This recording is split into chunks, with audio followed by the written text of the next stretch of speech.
today's video, we'll be focusing on solve for x and simultaneous equations, which are usually question 1 in your exam papers.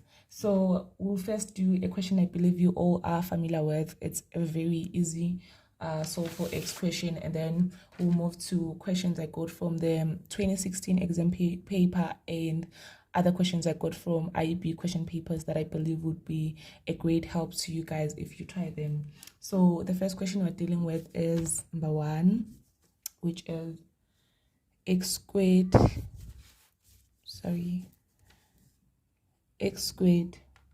3x plus 2 is equal to 0. This is a solve for x question.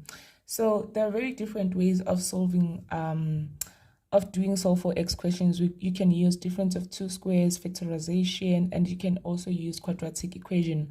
But when you're required to use a quadratic equation, they usually give you a hint. You usually see round off your answer to 2 decimal places next to your question, then you know that you must use a quadratic formula. And then with this one, you can take out a common factor if you see one, but with this one, there's no common factor that we can take out. We can but factor out with 2 brackets, because we cannot use difference of 2 squares because we do not have 2 square numbers, but instead we have 3 terms. We have 3 terms added together. So we're gonna open 2 brackets and then take the square root of the first number, which is x, and then look at the last number. We're going to look for numbers that when you multiply them, they give you 2, and then when you add them, they give you 3. Firstly, we're going to look at all the numbers that when you multiply them, they give you 2, and in this case, we just have 2 and 1. And then you can see from these numbers that when you multiply 2 and 1, you get 2, and then when you add 2 and 1, you get 3. So we're gonna put 2 and 1, and the signs, since all of our signs are positive in our equation, that means all our brackets are going to have positive signs. So we're going to have a positive here and a positive here, and then we're going to equate each bracket equals 0 in order for us to get the answer. So we're going to have x plus 2 is equal to 0, or x plus 1 equal to 0, and then you're going to transpose 2 to that side, and when you transpose 2 to that side, the sign changes from positive to negative. So we're going to have x equal to minus 2, or x is equal to minus 1. And then this is not the end.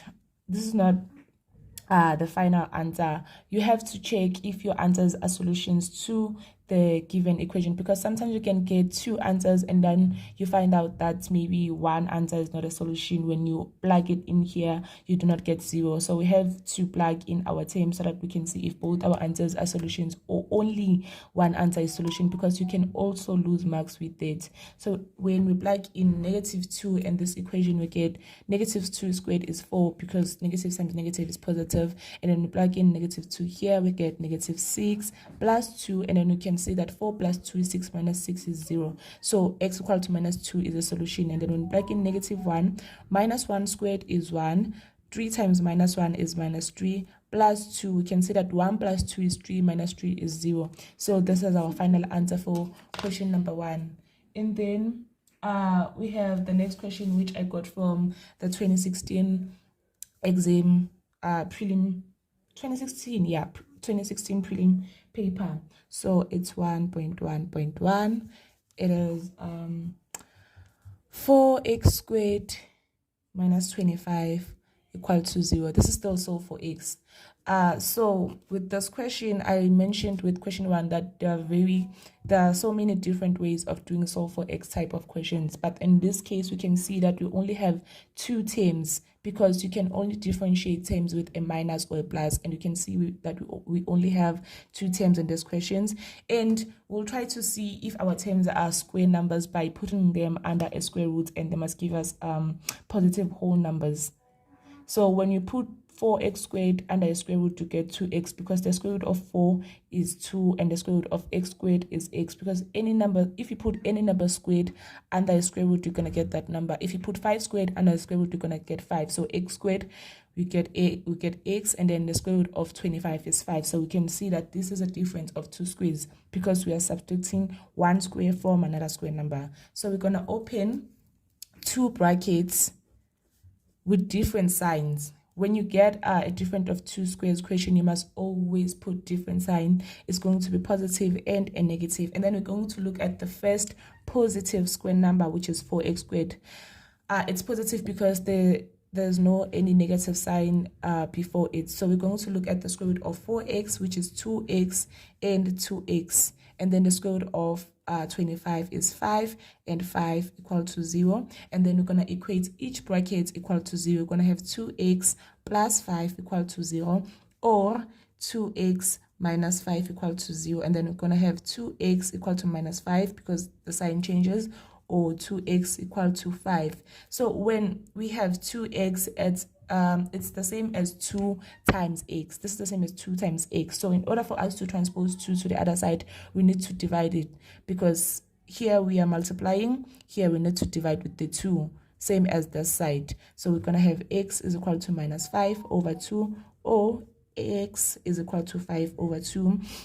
And then, guys, I don't have much time to test my answers, but you should test your answers after getting them. You must plug in them here, and then they must give you 0 in order for them to be a solution.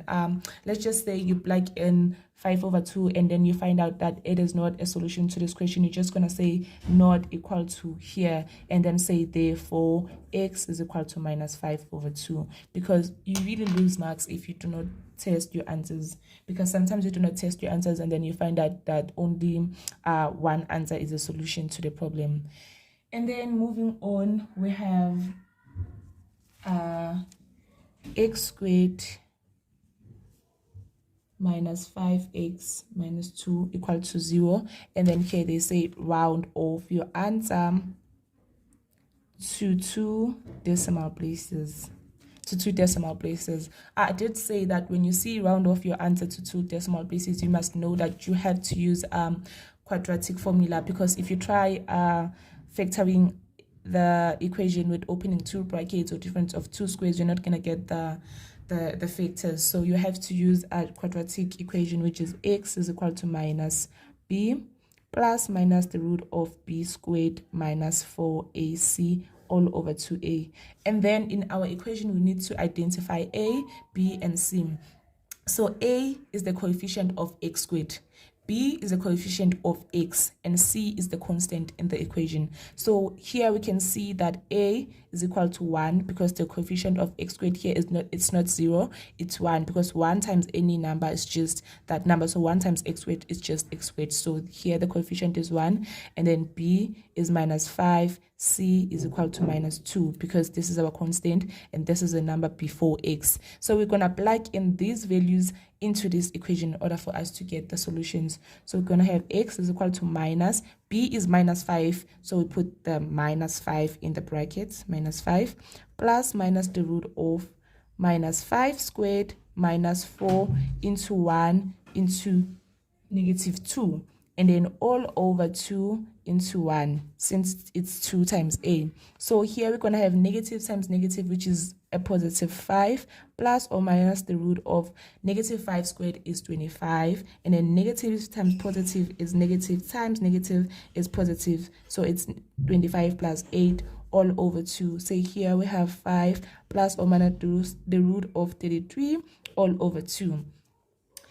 And then this is equal to x, and then we're gonna have x is equal to 5 plus root of 33 over 2, or x is equal to 5 minus the root of 33 over 2.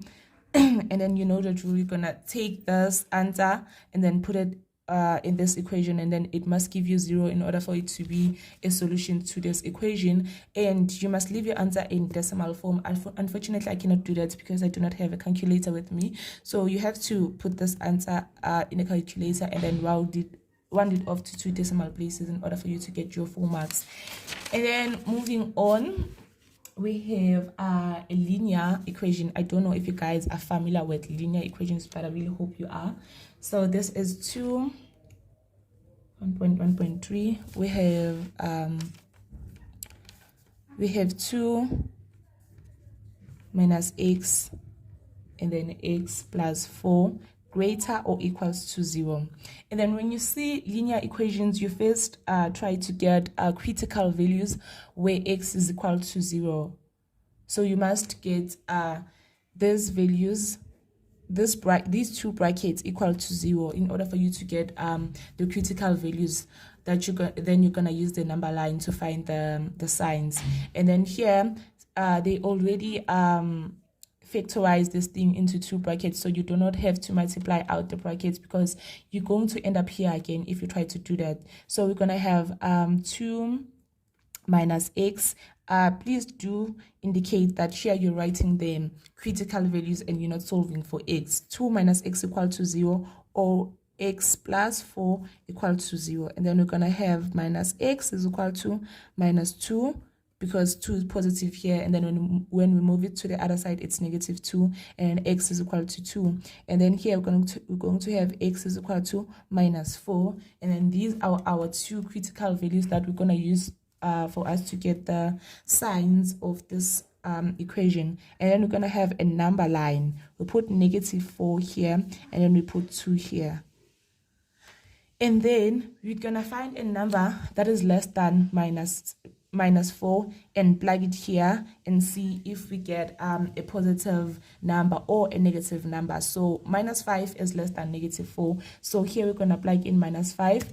We're going to have 2 minus 5, and then minus 5 plus 4, which is 2 plus 5, which is 7, which is positive. Minus 5 plus 4 is minus 1, which is negative. So this is negative. And then we're going to find a number that is greater than minus 4, which is minus 3. And then we plug in minus 3 here. We're going to have 2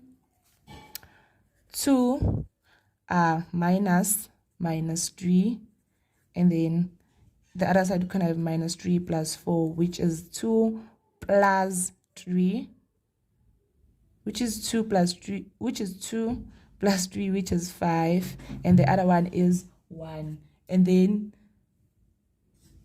so sorry about that. And then it's 5 times 1, which is positive, and then here we get a positive number. And then here we plug in 3, and then we have 2 minus 3, which is minus 1, and then 3 plus 4, which is positive 7. So this one is also negative, because it's a negative times a positive.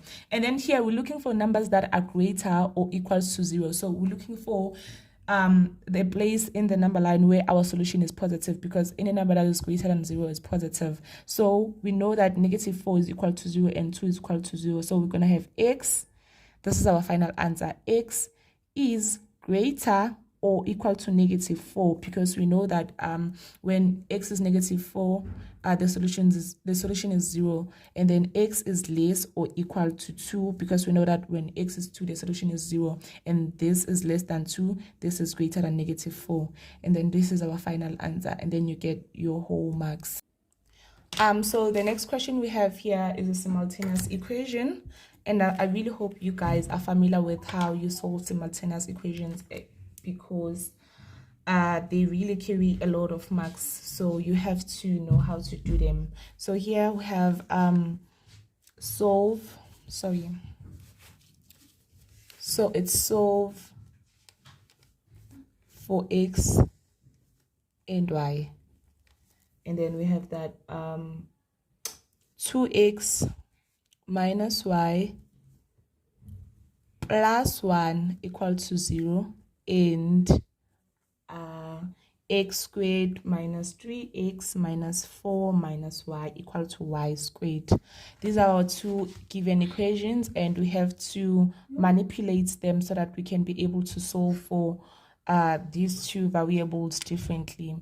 And then we're going to look at the equation that is less complicated, or equation where we can get where we can make one variable the subject of the formula. And we can see that with this one, we can be able to make y the subject of this equation. And then with the second one, we can actually make one variable the subject, but it's just that it's going to be so complicated because they are squared, and then we're gonna end up having square roots and all that stuff, and that is something we do not want. So here we're going to say this is equation 1 and this is equation 2.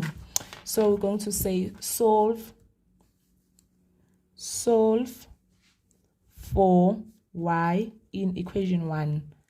So we're going to have 2x minus y plus 1 equals to 0, and then minus y equal to minus 1 minus 2x, because these are positive this side, and then when you take them to the other side, the sign changes from positive to negative.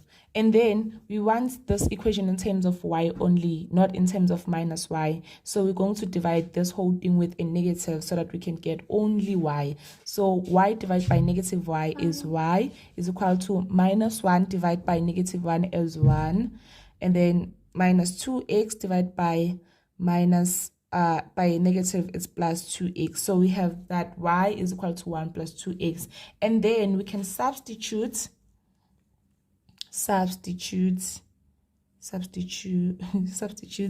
y in equation number 2, and then everywhere we see y in this equation, we're going to plug in 1 plus 2x so that we can have the whole equation in terms of only one variable, which is x. So we have x squared minus 3x minus 4 minus 1 plus 2x. The brackets are very important so that you don't mess up with the signs. So here we have 1 plus 2x squared, 1 plus 2x squared, and then we have x squared minus 3x minus 4 minus 1 minus 2x is equal to 1 plus 2x times 1 plus 2x, because 1 plus 2x squared is just 1 plus 2x times 1 plus 2x. So we're going to add like terms here so that the side can look a little bit more simplified. So we have x squared minus 3x minus 2x. It's like adding 3 with 2 and then put in the sign. So we have minus 5x, and then minus 4 minus 1. It's like adding 4 and 1 and then putting the sign, which is minus 5, is equal to 1 times 1 is 1. 1 times 2x is plus 2x. 2x times 1 is plus 2x. And 2x times 2x is plus 4x squared, because 2 times 2 is 4 and x times x is x squared. So we're going to group like terms together, and then we have 4x squared plus 4x plus 1. And then we're going to try to move everything to the side so that we can make the equation equal to 0 and try to solve for x. So we have x squared minus 4x squared, since it's positive this side, minus 5x minus 4x minus 5 minus 1 equal to 0, and then we add. So minus 4 plus 1, it's like 4 minus 1, and then taking the sign of the bigger number, which is minus 3x squared minus 9x minus 6 is equal to 0. So we're going to divide with a negative so that we cannot make mistakes with our signs, because if we try doing it like this, it's possible, but I feel like for me I feel like it's going to be more complicated. So we're going to remove the negative by dividing everything here with a negative. So we have 3x squared, because negative 3x squared divided by a negative is positive, minus 9x divided by a negative is plus 9x, minus 6 divided by a negative is plus 6 is equal to 0. And then we're going to factor this out by using the two brackets method, because you can see that it's possible. You can also use the quadratic equation in order for you to be safe, but you can also do it this way. You cannot use difference of two squares because we do not have two square numbers here. We only have 3 terms adding up. So we have two brackets, and then for 3 we only have 3 and 1, so it's 3x times x. And then we're going to look at numbers that when you multiply them give you 6. In this case we have 6 and 1, 3 and 2, and then when we plug in 6 here and 1 here, we're going to have 6x plus 3x, which is 9x, and 6 times 1 is 1. And then when we plug in 3 here, we're going to have 3x, and then 2. 3 times 2 is 6, 3 times x is 3x, and then 6x plus 3x is 9, and then 3 times 2 is 6. And then in this case, we can see that both multiples are solutions to this equation. So we can plug in any, we're going to end up with the same answer. So we can plug in 3 here and 2 here equal to 0. And then since we only have positive signs, this can be positive, positive. And then we're going to equate each bracket to 0 in order for us to solve for x plus 3 equal to 0, or x is equal to minus 2, because it's x plus 2 is equal to 0, and then when you move 2 to the other side, it's negative. So 3x is equal to minus 3, because 3 is positive here, and x is equal to minus 3 over 3, which is 1. So we have that x is minus 2 and x, not 1, minus 1, because negative over positive is negative. So x is negative 1 and x is negative 2. And then we're going to plug in these x values into this equation where we have y is equal to 1 plus 2x in order for us to get the correct y value. So here we have y is equal to 1 plus 2 into minus 1. And then it's 1. 2 times negative 1, it's minus 2, because it's positive times negative. So we have minus 1. So we have minus 1 is to minus 1, because x is minus 1, y is minus 1. And then we're going to plug in negative 2 into this equation in order for us to get y. So we have y is equal to 1 plus 2 into minus 2. So we have 1 minus 4, which is minus 3. So we have minus 2 is to minus 3, because the aim of simultaneous equations is to help us find the point where two graphs meet. So here we're trying to find the point where this graph meets with this graph. Maybe we have a graph like this, and we have our parabola, and then maybe a straight line, and then we're trying to find this point.